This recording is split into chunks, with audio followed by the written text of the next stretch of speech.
Let's talk about the vaccine that featured very much in your programme today, particularly the forced vaccination of care home workers. They have to have the vaccine as a condition of their employment. And I think we've set a worrying precedent. I think that's right. I mean, it's been kind of slipped through the back door as well without really very much attention being paid to it. Suddenly, if you now work in a care home in England, not in Scotland, not in Northern Ireland, not in Wales, because they haven't suggested it yet, that basically you will have to be double vaccinated, whether you like it or not, or you have to go and find yourself another job. I think it's quite an extraordinary manoeuvre and quite an extraordinary taking away of people's choice and freedom. And if you're somebody that works in a care home, you're not going to overnight retrain as a ballet dancer. The bottom line is you're talking about people very often at the very low end of the pay spectrum who will be out of a job and out of a career. Yeah, and I think what this is going to do, and I'm more worried about the ramifications than I am necessarily about the actual care home situation, because I think about a fifth of employees are the ones who are not vaccinated. So quite a few people are vaccinated, so it's not going to affect everyone.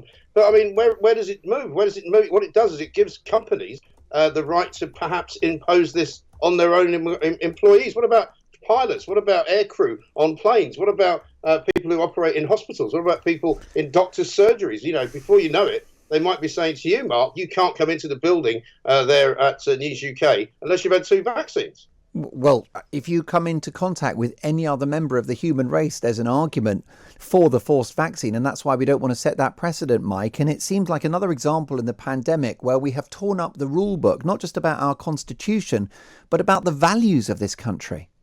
Exactly. And also what we do know, and nobody seems to be saying this very much anymore because there's this mad drive to get everybody vaccinated. They don't say anymore that actually it doesn't stop you getting coronavirus, it doesn't stop you passing coronavirus on. So it's not actually safeguarding the people in the care home who, if they are residents of that care home, have probably been double vaccinated. So they're about as protected as they can be. And presumably, if you're testing the staff already, the people who are going in to work there are perfectly safe. Now, Mike, you've coined a fantastic phrase, as you do every day on your programme, Fake Freedom Day. Tell me more.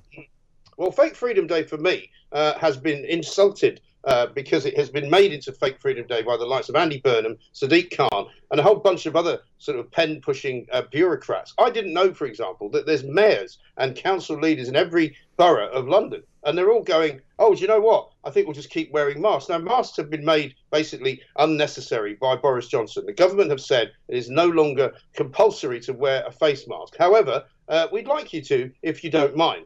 And that's all very well. But what they're doing in London, for example, and in Manchester, is they're creating division. They're creating opportunities for people to get into fights with one another. Because how on earth are they going to say on the London Underground, if I walk onto the London Underground tomorrow or after the 19th and say, I'm not wearing a mask, what are they going to do? Are they going to make me stop going into the train? Are they going to fight me? Are they going to arrest me? They can't do that. They can't call the police. What exactly are they planning to do? It's important, isn't it, on Monday that people know their rights, Mike? And the bottom line is that all of these COVID restrictions are not enforceable in law anymore. Right. And the only way that they can be enforceable in any kind of bylaw manner is for Sadiq Khan to hire a load of COVID marshals to stagger around on the underground and to be on buses, to go up to people and say, would you mind putting a mask on? Here's a mask. Well, I don't want to live in a country that does that. I certainly don't want to see people who might be a bit nervous being talked to like that by officials. And I think it's wrong. I think it's very un-British. And I think we should ban any of this kind of ridiculous nonsense. Words of wisdom, as always, Mike. I can't wait for the show tomorrow. Mike Graham,